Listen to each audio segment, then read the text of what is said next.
saudara-saudari yang dikasihi di dalam nama Tuhan Yesus Kristus. Pada saat ini mari kita kembali untuk merenungkan kebenaran firman Tuhan yang terambil dari 2 Timotius 2 ayat 1 sampai 7. Saya ingin memberikan kita tema yaitu jangan takut dan tetaplah fokus.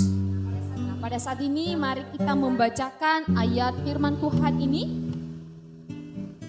Firman Tuhan berkata bahwa sebab itu hai anakku, jadilah kuat oleh kasih karunia dalam Kristus Yesus. Apa yang telah engkau dengar daripadaku di depan banyak saksi, percayakanlah itu kepada orang-orang yang dapat dipercayai, yang juga cakap mengajar orang lain.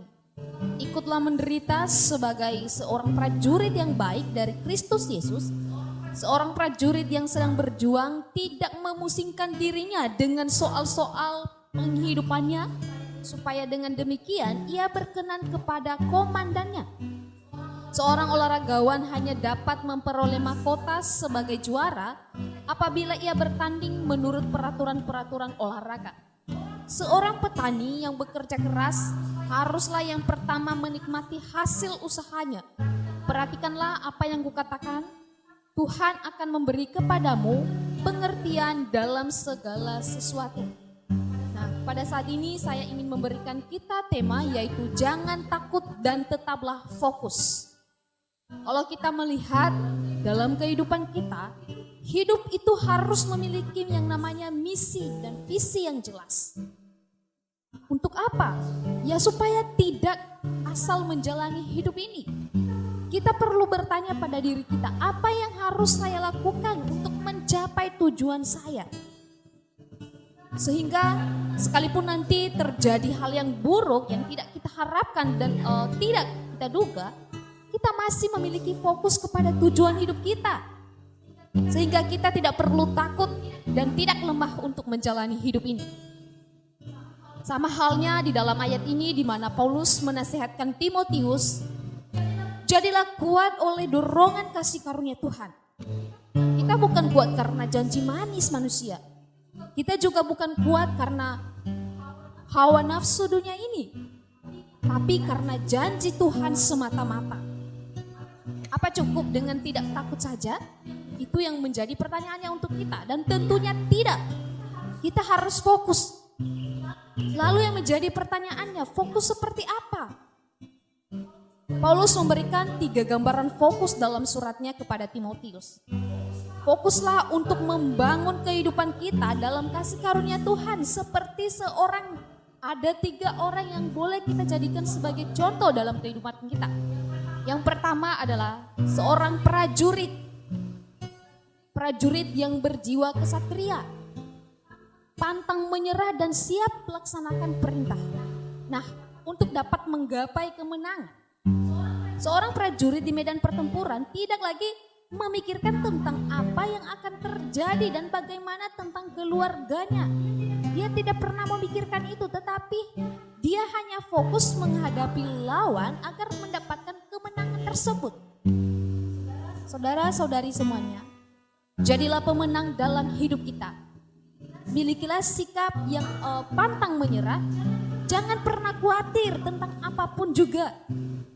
Dan tentunya sebagai prajurit Kristus, siap terima perintah. Pada setiap arahan dan setiap ajaran daripada Tuhan harus siap untuk menerima hal itu. Percaya penuh kepada Tuhan sebagai ahli strategi yang membawa kita pada kemenangan. Yang kedua adalah olahragawan. Olahragawan ini adalah yang profesional, tunduk pada pelatih dan juga aturan main. Ini adalah hal mendasar dari seorang atlet. Di mana seorang olahragawan akan selalu melatih dan mengembangkan diri. Untuk apa? Ya untuk dapat mencapai yang namanya mahkota kemenangan. Saudari-saudara semuanya, jadilah pribadi yang senantiasa melatih diri dengan kesungguhan. Tuhan kita Yesus Kristus adalah pelatih sekaligus dia juga adalah wasit yang adil untuk kita. Untuk itu, marilah kita memberikan diri kita untuk dilatih dan diajar Tuhan dalam segala kehidupan ini. Tuhan punya strategi, Tuhan punya teknik yang terbaik supaya kita menggapai kemenangan tersebut. Kita tidak perlu mencari cara-cara yang curang, yang tidak berkenan di hadapan Tuhan. Hanya untuk bisa mendapatkan sesuatu yang baik menurut kita. Tetapi Tuhanlah wasit atau hakim yang adil. Marilah kita melatih diri untuk tetap setia kepada didikan Tuhan untuk kita. Poin yang ketiga adalah petani. Di mana seorang petani yang bekerja keras sekaligus petani adalah penyabar yang sambil mengharapkan panen yang melimpah. Yang dapat dilakukan seorang petani adalah bekerja sebaik mungkin. Namun yang memberkati pertumbuhannya itu adalah Tuhan. Dalam setiap usaha dan perjuangan kita, di dalam kehidupan kita ini, harus ada yang namanya kesabaran, yaitu sabar dalam pengharapan kepada Tuhan Yesus. Saudara-saudari sekalian, jadilah pribadi yang dalam mengajar tujuan hidup. Melakukan segala usaha itu dengan komitmen dan kesungguhan. Untuk apa ya? Untuk membangun diri di dalam kasih karunia Kristus. Kita harus mampu mengembangkan diri dengan menghidupi kasih karunia Tuhan, di mana ada kuasa Tuhan yang mampu menguatkan kita, yang mampu menghibur kita, dan juga yang memberikan kita pada waktunya mahkota kemenangan iman kita kepada Tuhan Yesus Kristus. Nah, masalah dan tantangan akan selalu ada. Kita tidak bisa melarang masalah dan tantangan menghampiri hidup kita. Jadi bagaimana? Jangan takut dan tetaplah fokus. Menjadi kuat itu adalah suatu proses. Dari yang lemah menjadi kuat. Nah, proses itu butuh yang namanya waktu. Ada yang cepat tetapi ada yang lama untuk dijalani. Nah, untuk itu marilah kita mengejar fokus hidup kita. Jangan pernah kita takut. Tuhan melakukan baginya melalui kasih karunia-Nya. Nah, sekarang marilah kita melakukan bagian kita juga. Mari kita fokus seperti seorang prajurit yang siap melaksanakan perintah dari ahli strategi yang utama, yaitu Kristus. Marilah kita menjadi seperti seorang olahragawan yang terus berlatih dan terus percaya kepada Tuhan sebagai wasit yang adil hidup kita. Dan yang terakhir, marilah kita menjadi seperti seorang petani.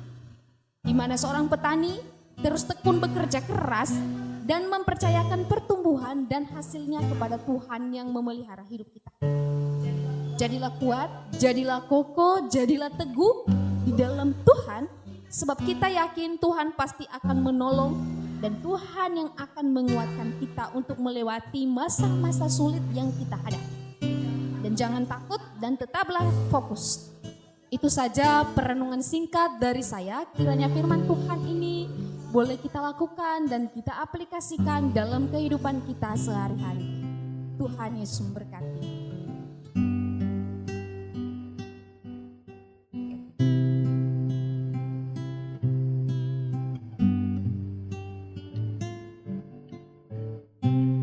Engkaulah perisaiku saat pada hidup menerpaku. Firman-Mu di dalamku tenangkan jiwaku. Engkaulah perisaiku saat pada hidup menerpaku.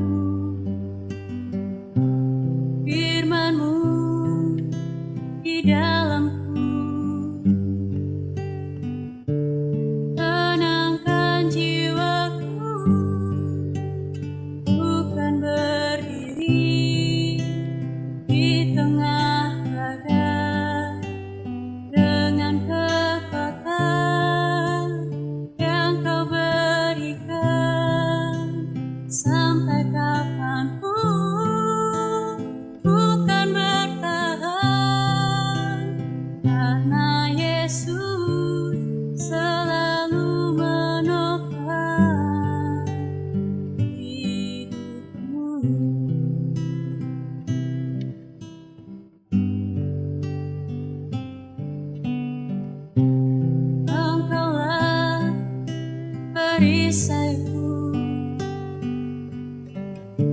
Sa